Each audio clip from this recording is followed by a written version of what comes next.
Hello student, welcome back to my channel. Board परीक्षा प्रश्न पत्र 2022 विज्ञान कक्षा 10। पिछली वीडियो में हमने खंड क भौतिक विज्ञान ये हमने पूरा सॉल्व कर लिया था। आपको पार्ट 1, पार्ट 2 और पार्ट 3 में बाकी पिछली वीडियो मिल जाएगी जो मैंने आपको सॉल्व करवा दिया है। खंड ख यानी रसायन विज्ञान के 6th क्वेश्चन तक आपका 2022 का पेपर सॉल्व हो गया था। आज के वीडियो में हमें रसायन विज्ञान का 7th और 8th क्वेश्चन जो है सॉल्व करना है। तो 7th क्वेश्चन हम देखते हैं। 7th क्वेश्चन यहाँ आपका दिया 7th क्वेश्चन यहाँ दिया है, कार्बन की सर्वोत्मुखी प्रकृति को स्पष्ट कीजिए। तो यहाँ आपका आंसर है कार्बन की सर्वोत्मुखी प्रकृति। कार्बन की सर्वोत्मुखी प्रकृति क्या होती है? प्रकृति की बहुत सी वस्तु कार्बन से बनी हुई होती हैं, यहाँ तक कि मनुष्य का शरीर भी कार्बन के यौगिकों से बना हुआ है। कार्बन की संख्या बहुत अधिक है। इनके यौगिकों की कुल संख्या अन्य सभी तत्वों के यौगिकों की कुल संख्या से कहीं अधिक है। यानी कि जो कार्बन है, कार्बन की जो संख्या है वो बाकी सारे तत्वों से क्या है, काफ़ी अधिक है। आपको कार्बन काफ़ी अधिक मात्रा में हर जगह मिलेगा, जैसे प्लास्टिक में, मानव जो शरीर है, या फिर आप कागज़ या हर तरह की चीज़ों में आपको कार्बन ज़्यादा से ज़्यादा आपको कार्बन ही देखने को मिलेगा। जैसे यहाँ देखिए, कार्बन दो तरह से यौगिकों का निर्माण करते हैं। कार्बन पहला हो गया, कार्बन अपने ही परमाणुओं के साथ बंध बनाते हैं, यानी कार्बन में भी बंध पाया जाता है। और एक आपका होता है कार्बन अन्य तत्वों के परमाणुओं के साथ भी बॉन्ड बनाते हैं, जैसे कार्बन लेते हैं कार्बन, और मान लीजिए यहाँ हमने क्या ले लिया, हाइड्रोजन ले लिया, तो इसमें भी आपका क्या होता है, बॉन्ड बनता है। फिर कार्बन में श्रृंखलन, कार्बन के ही अन्य परमाणुओं के साथ आबंध बनाने की अद्वितीय क्षमता होती है। कार्बन के इस गुण को श्रृंखलन कहते हैं। कार्बन के इस गुण को क्या कहते हैं? श्रृंखलन कहते हैं। जैसे डायमंड, ग्रेफाइट, ये सारी चीज़ें क्या होती हैं, कार्बन के श्रृंखलन की वजह से ही हमें देखने को मिलती हैं। फिर क्वेश्चन नंबर 7th के ख की अगर हम बात करें, तो 7th का ख है, निस्तापन तथा भर्जन में अंतर स्पष्ट कीजिए। तो निस्तापन तथा भर्जन में अंतर हम यहाँ देख लेते हैं। तो ये है आपका निस्तापन, यहाँ हो गया आपका भर्जन। को वायु की अनुपस्थिति में गर्म करके ऑक्साइड में परिवर्तित कर लिया जाता है। और भर्जन क्या होता है? अयस्क को वायु की उपस्थिति में गर्म करके ऑक्साइड में परिवर्तित कर लिया जाता है। इसको किस में करते हैं हम? ऑक्साइड में परिवर्तित कर लेते हैं। ठीक है, तो ये हो गया आपका निस्तापन तथा भर्जन में अंतर हो गया। अब अगर हम क्वेश्चन नंबर 8 की बात करें, तो क्वेश्चन नंबर 8 में यहाँ को आपको 2 क्वेश्चन मिलेंगे, और दोनों क्वेश्चन में से आपको कोई एक ही करना होगा। तो जैसे अगर हम ये बात करें, तो देखिए यहाँ अथवा करके ये 2 क्वेश्चन आपको दिया है। तो 8th में दिया है, निम्नलिखित पर टिप्पणियाँ लिखिए। अगर आप टिप्पणियाँ लिखते हैं तो आपको 3 टॉपिक पे टिप्पणी लिखनी होगी, जैसे कार्बनिक यौगिकों के ऑक्साइड अभिक्रियाएं और समजातीय श्रेणी, साबुन तथा अपमार्जक की निर्मलन क्रिया। या तो आप करिए एथेनॉल की 4 रासायनिक अभिक्रियाओं के समीकरण लिखिए और उनके 3 उपयोगों को भी लिखिए। तो इन दोनों में से कोई एक आपको एग्जाम में करना होगा, बाकी मैं यहाँ आपको दोनों एक्सप्लेन कर देती हूँ, दोनों बता दूंगी। तो यहाँ आप देखिए, कार्बनिक यौगिकों में ऑक्सीकरण। तो देखिए, जब कोई पदार्थ ऑक्सीजन का ग्रहण हाइड्रोजन का त्याग करता है, तब यह अभिक्रिया ऑक्सीकरण कहलाती है। कार्बनिक यौगिकों के ऑक्सीकरण को ऑक्सीकारक क्षारीय KMnO4 या K2Cr2O7 की आवश्यकता होती है।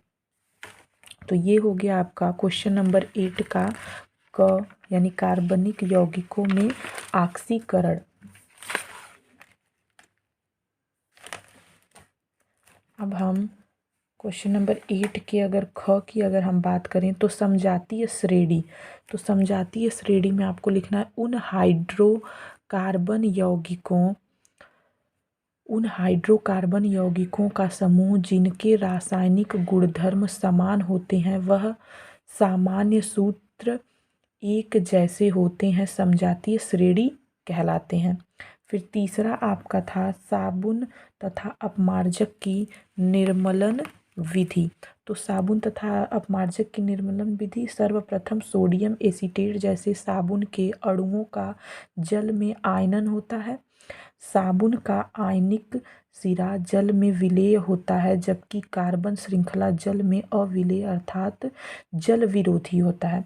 जो आपका क्या होता है, प्रथम सोडियम एसीटेट जैसे साबुन के अणुओं का जल में आयनन होता है, तो इनका क्या होता है, जल में क्या हो जाता है, आयनन हो जाता है। साबुन का आयनिक सिरा, जो उसका आयनिक सिरा होता है वो क्या होता है, जल में विलेय होता है। जबकि कार्बन का श्रृंखला, जो उसकी श्रृंखला होती है वो क्या होती है, जल में अविलेय होती है अर्थात जल विरोधी, अर्थात ये क्या होते हैं, जल विरोधी होते हैं। जब साबुन जल की सतह पर होता है तो साबुन की जल विरोधी पुच्छ जल में विलेय नहीं होती है और जल की सतह पर ही रहती है। ये आप देख रहे हैं, ये आपका क्या है, जल विरोधी वाला पार्ट है और ये जल स्नेही, यानी ये आपका सोडियम जो है ये क्या होता है, जल में विलेय हो जाता है। जल के भीतर ये अणु एक विशिष्ट विन्यास में रहते हैं जिसमें हाइड्रोकार्बन भाग जल के बाहर रहता है। ऐसा अणुओं के पुच्छ बनाकर संभव हो पाता है जिसमें जल विरोधी पुच्छ गुच्छे के भीतर रहती है तथा आयनिक सिरा गुच्छे की सतह पर रहता है। इस प्रकार साबुन के अणु मिसेल का निर्माण करते हैं और यही मिसेल गंदगी का सफाया करता है। जो ये प्रोसेस होता है, जो सोडियम आपका विलेय होता है और जो कार्बनिक पार्ट होते हैं वो नहीं विलेय होते हैं, यही कारण होता है, यही पुच्छ का निर्माण करते हैं, गुच्छे में रहते हैं और इसी वजह से साबुन आपकी गंदगियों का क्या करता है, सफाया करता है। फिर हम इसके अथवा वाले अगर क्वेश्चन का बात करें तो अथवा वाला क्वेश्चन आप देख रहे हैं, एथेनॉल की 4 रासायनिक अभिक्रियाओं के समीकरण लिखिए। या तो आप ये तीनों आप इसको सॉल्व करेंगे, या तो ये तीनों सॉल्व करेंगे या फिर आप ये एथेनॉल के इसको आप सॉल्व करेंगे। एथेनॉल की 4 रासायनिक अभिक्रियाओं का समीकरण या तो आप करेंगे।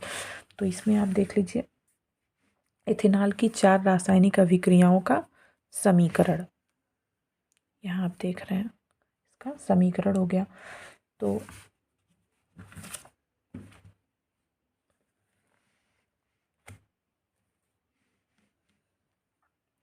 यहाँ देखिए आपका एथिल अल्कोहल लिया गया है और सोडियम, 2 एथिल अल्कोहल के मॉलिक्यूल हैं, 2 आपके सोडियम के मॉलिक्यूल हैं। तो यहाँ आपका बन क्या रहा है, सोडियम एथॉक्साइड बन रहा है और यहाँ से आपका H2 गैस रिलीज हो रही है।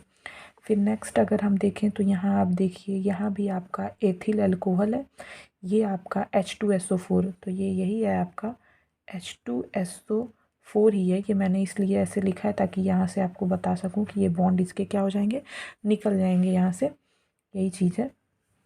यहाँ आप देख रहे हैं ये क्या आपका क्या बन रहा है, एथिल हाइड्रोजन सल्फेट बन रहा है और ये आपका H2O मॉलिक्यूल जो है इधर आपका यहाँ अलग हो जा रहा है। फिर इसके बाद नेक्स्ट अगर हम देखें तो ये भी एथिल अल्कोहल है और यहाँ आपका ऑक्सीजन है और ये आपकी बन रही है कार्बन डाइऑक्साइड प्लस आपके H2O बन रहा है उष्मा और प्रकाश के साथ ये क्रिया हो रही है, यहाँ आप देख रहे हैं। फिर यहाँ भी आपका देखिए, आप यहाँ देखिए, फिर ये क्रिया आपकी होगी, इसको आप क्या करेंगे, गर्म करेंगे, कितना 140 डिग्री सेल्सियस पे गर्म करेंगे और यहाँ आपका क्या मिलेगा, डाई एथिल ईथर मिलेगा। अगर हम इनके उपयोग, इसमें आपके क्वेश्चन में दिया हुआ है समीकरण दें और इनके 3 उपयोग को भी लिखिए, तो इनको हमें क्या करना है, इनका 3 उपयोग भी हमें करना है। तो यहाँ आप इनके देख रहे हैं 3 उपयोग देख रहे हैं, यहाँ पे आप मेथिलीकृत स्प्रीट बनती है और यहाँ आपका chloral, chloroform, iodoform, ether, ethylene, acetaldehyde, acetic अम्ल आदि के निर्माण में। फिर आपका थर्ड जो है वो आपका है अल्कोहलिक पेय पदार्थ तथा मदिरा, यानी कि शराब, मदिरा को क्या कहते हैं, शराब के निर्माण में। तो ये आपका केमिस्ट्री वाला पोर्शन कंप्लीट हो गया है। नेक्स्ट वीडियो में हम क्या करेंगे, खंड ग और जीव विज्ञान को हम क्या करेंगे, सॉल्व करेंगे। तो तब तक के लिए आप ये पूरा कंप्लीट कर लीजिएगा। मैं यहाँ से आपको नोट्स अभी दिखा देती हूँ आज का जो हमने सॉल्व किया है।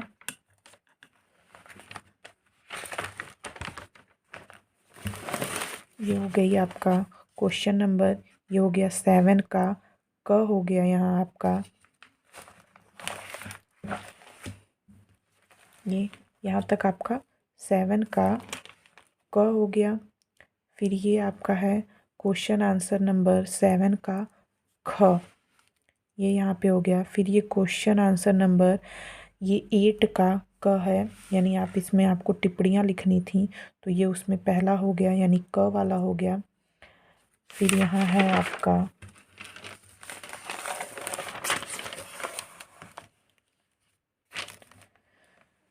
फिर ये क्वेश्चन नंबर 8 का ख हो गया आपका। फिर क्वेश्चन नंबर 8 का ग हो गया, ये आपका, ये क्वेश्चन नंबर 8 का ग। और यहाँ है आपका ये हाफ, ये ग का यहाँ भी आधा हुआ है, यहाँ से आप देख लीजिए। फिर ये जो अथवा वाला आपका क्वेश्चन है, ये अथवा वाला, उसकी 4 रासायनिक अभिक्रियाओं का समीकरण लिखना था, ये आपका। और फिर इसके बाद इसमें कुछ उपयोग भी लिखने थे आपको, तो ये 3 उपयोग था और ये आपका हो गया 3 उपयोग। बाकी आगे का हम नेक्स्ट वीडियो में करेंगे। और अगर आपके पीछे के क्वेश्चंस के आपको ये जो बाकी का आपको अगर पीछे का सॉल्यूशन आपको चाहिए होगा, तो वो आपको मैं लिंक डिस्क्रिप्शन बॉक्स में दे दूँगी, आप वहाँ से देख लीजिएगा बाकी के 3 पार्ट। Thank you.